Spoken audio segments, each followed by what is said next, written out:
רב אחד נשא דרשה כה נעימה בשבת אחר הצהריים בבית הכנסת.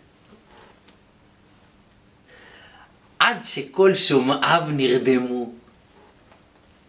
כדי להעירם, פרץ בצעקה, אש! אש!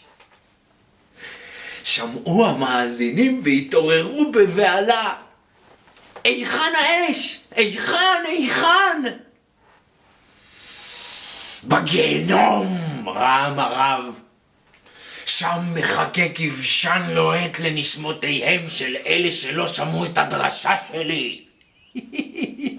אוי לא לאדם אשר ילך בעצת רשעים. אנו צריכים להימנע מלשון הרע, ולא להעליב חברנו בפני ברבים. כן. המלבין חברו ברבים כאילו רצח במות סכין עם אדם, ככה שפריצה.